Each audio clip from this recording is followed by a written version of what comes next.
everybody. It is just the noon hour. And for this session of the OBX Wave Report, I'm going to get into some Friday for Future stuff. I missed my Friday for Future promotion on Friday, so we're going to do a Monday Friday for Future as if it was Friday on Monday. Now it's not Friday, so it is Monday, and we're feeling the Monday blues a little bit. We had a like way over in the weeds wave report earlier, and I'm not going to get into the weeds. This time, I promise you to be more on my game, more punchy. So we're going to start out with some punch. And this image here is of a big wave and a big wave surfer. And I just wanted to get a close up to show you this maelstrom, this vortex, this vicious well of energy that just rolls through the water um, with power and force. It's nature packed into this cone of destruction, right? And we as surfers, we learn how to find a spot in this cone of destruction where we can balance, where we can dance on the face of destruction, right?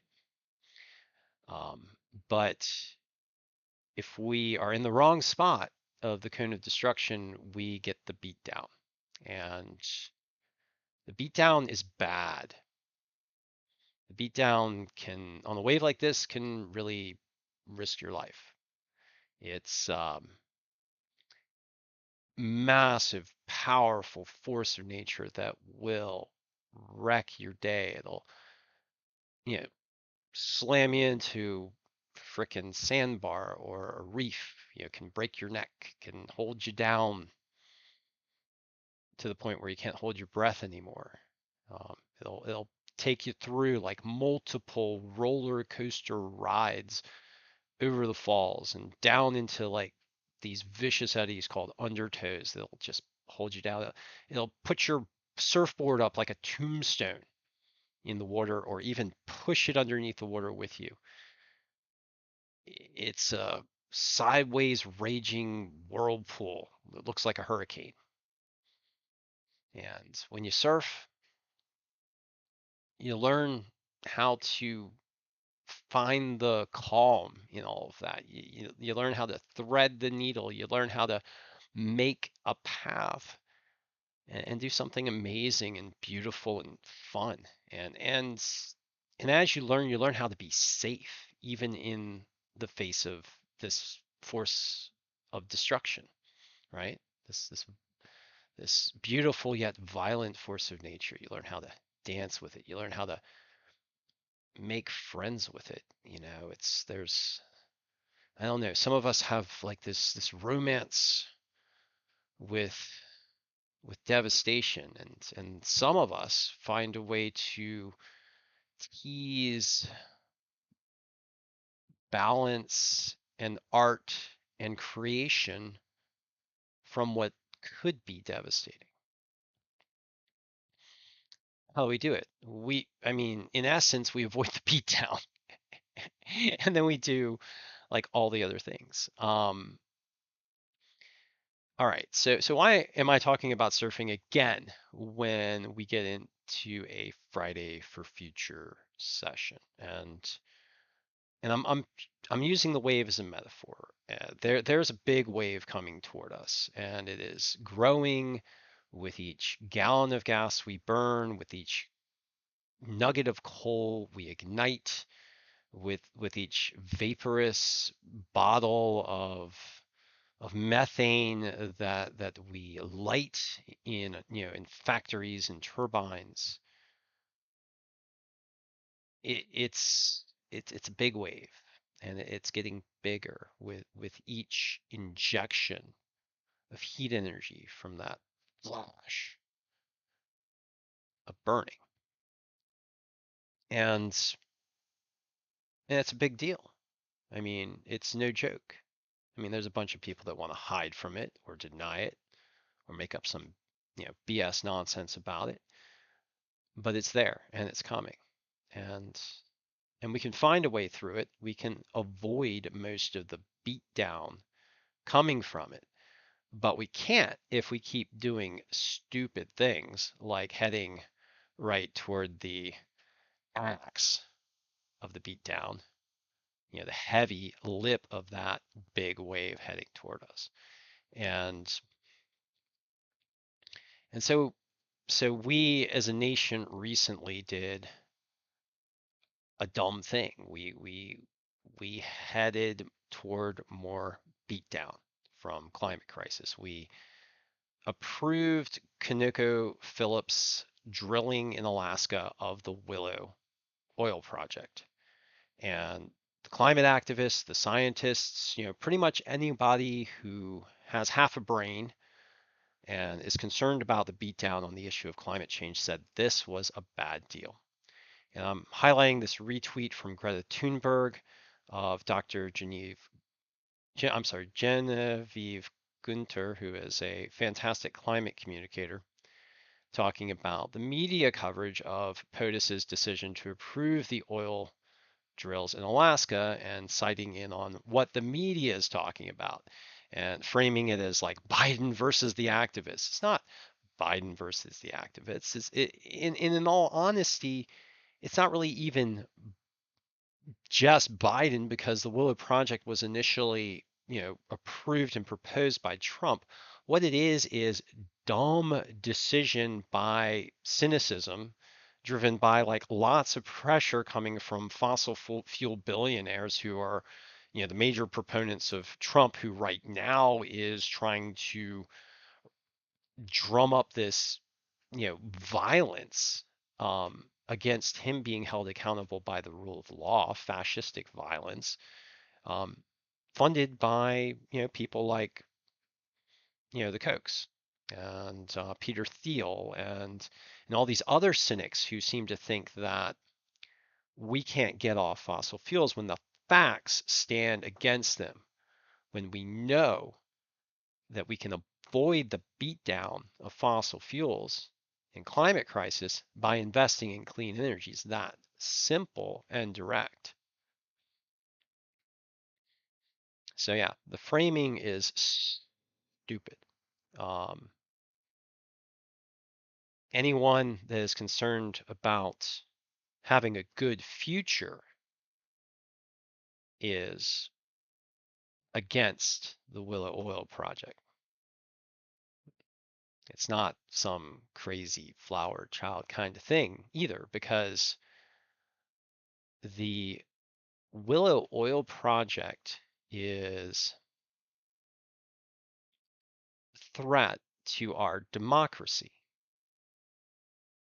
It's not in and of itself, by itself, a threat to our democracy, but fossil fuels itself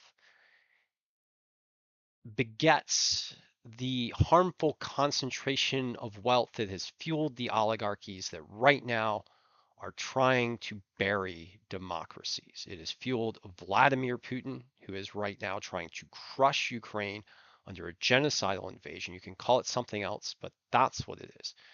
And it has funded the likes of Trump, which right now is trying to incite fascistic riots across the country for his own profit, his own personal gains, and to intimidate directly those who uphold the rule of law in this country.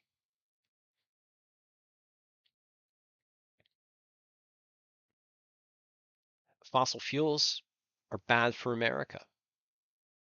They're not good for America. They're not gonna solidify our position. It's not some kind of tit for tat. Oh, we need some of this and some of that. It's not like this bridge to anywhere other than a hellish world that's hot and filled with jackass tyrants. I'm just going to say it. If I get censored, F it. I don't want to live in that place. I don't want to get the beat down. And I'm smart enough to know that that's the kind of beatdown that happens when we do this, because we can look at history. We can look at what's happening now. And it's not to say that we don't get some silly people who are nihilists like Elon Musk, who started out as a clean energy leader and then turned to the funding of the Soviets to inject or re-inject hate and fascism onto platforms like Twitter. But the funding for that came from, you guessed it, fossil fuel dictators. It's the beatdown. Let's avoid the effing beatdown. Let's stop the Willow Project together. We can still do it. It's just that now, because sometimes political leaders fail, and we must say that, in all honesty, the lack of courage by some of our political leaders, and by most of our political leaders on the issue of energy, on the issue of fossil fuels, has failed us. And so now the responsibility falls to us to stop the beatdown. And we can. Going to highlight Bill McKibben. At the end of this set of statements about the Willow Project that I'm making as an homage to the Friday for Future movement started by Greta Thunberg, a visionary climate activist that I wholeheartedly support.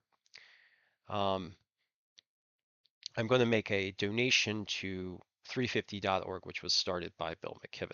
And so Bill McKibben right now is pushing this major campaign to stop funding the big banks that are funding fossil fuels. And so that's why I'm going to send some money to 350.org. I encourage you to do the same, or help support a like organization like the Sierra Club, or the communicators on the issue like The Nation, and Salon, which I have highlighted in my posts. So what? Yeah, so I'm going to highlight this article. The Willow Oil Project Won't Make Us Safer by Matthew Miles Goodrich. This is an issue of national security, not in the way Willow defenders think.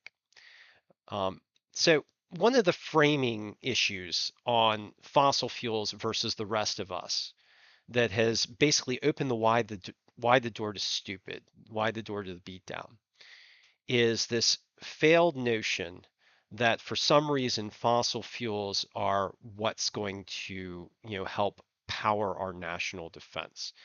And it's not. Fossil fuels erodes our national defense. And the notion that building up the Willow Project, that's not going to start producing oil until 2029, when the clean energy economy is even more strong than it is now, regardless of what stupid decisions politicians make, clean energy is coming. And we can either use policy to speed it up or slow it down. And like funding Willow right now is using policy to slow it down, because the more fossil fuels we got on the market, the more it competes with clean energy, and the more opportunity there is for bad actors like the Republican Party to do things like block clean energy and keep us captive to fossil fuel consumption. So it's just sending bad money after bad, or possible. Well, it could be good money if we were investing it in things like wind, water, solar, and electric vehicles, and not approving these self-destructive projects that fund anti-democracy oligarchs that lead to the perpetuation of harmful regimes like the genocidal regime of Vladimir Putin, or the anti-democracy regime of Saudi Arabia, and the misogynistic anti-woman regime of Saudi Arabia, and to a certain degree, because China is so heavily invested in coal, the authoritarian regime of Xi, who right now is holding a conference with Vladimir Putin in an open defiance to Western democracy and a more just government of we, the people. I encourage you to read this fantastic article by Matthew Miles Goodrich. I'm just going to give you some highlights of the article. We need to invest in deploying clean energy now. Oil from the Willow Project comes late. It's bad for climate and for national security. It doesn't start coming out until 2029. So it's not even an issue of getting the oil we need now. And it's also worth noting that we are already a net exporter of oil. So this is not going to help us become a net exporter of oil. Oil funds oligarchy, which is spot on by Miles. And we'll add that just generally, clean energy is empowering to democracy. Read the article, it's fantastic. It's in depth, it's going to provide a lot more analysis. I got way too far into the weeds on my earlier project. I'm not going to do that. All right, so now let's shift focus. I want to pivot. I'm going to pivot in a way to help you help us avoid the beatdown. And one of the ways to do that is to stop funding the banks that fund fossil fuels.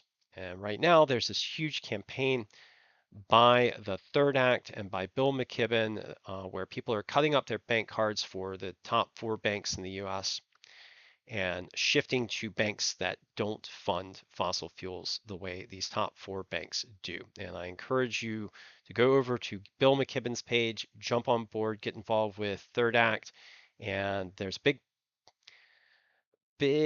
protest today against the banks in Burlington, Vermont, and across the country for funding fossil fuels. We need to stop sending good money after bad and start sending the money to the clean energy investments. It's good for our climate and it will help our national security.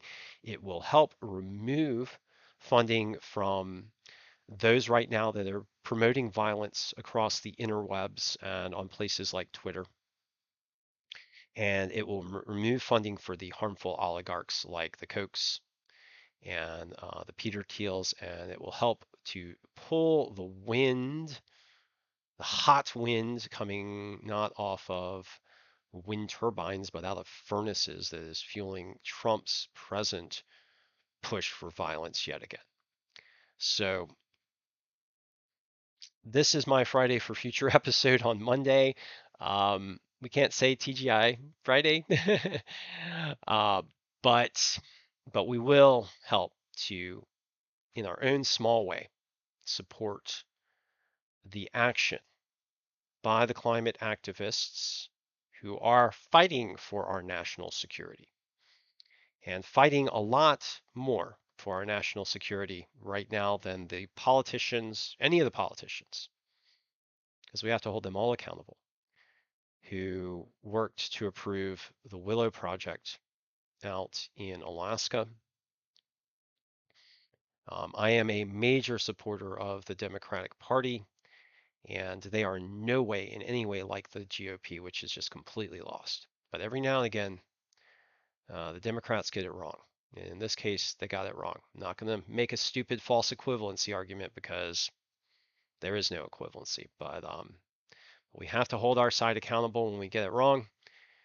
I'm going to continue to support the Biden administration, but I do not support this decision, and I'm going to double down on my disapproval of this particular decision by investing in national security by supporting those who act on climate. So I will go to 350.org and send them a small donation. So thank you for joining me for this Friday for Future Monday, a requiem session for Friday for Future for the OBX Wave Report to fight to defend our coastlines and our national security. We're going to avoid the beatdown. We do not want to be here getting the beat down by the axe. We want to be here in balance, looking forward, ready to adapt to the troubles that face us, not here just being stupid. Let's not be a stupid kook. Let's be here. Okay? So I'm going to donate to 350.org. We're going to do the right thing. I encourage you to join me and please follow Greta Thunberg. If you don't already, please follow Bill McKibben. If you don't already, please support your climate activists because they're the real ones for national security. Don't listen to these chicken hawks that actually have no courage, that make dumb choices, cowardly choices, cynical choices. Be brave. Be strong.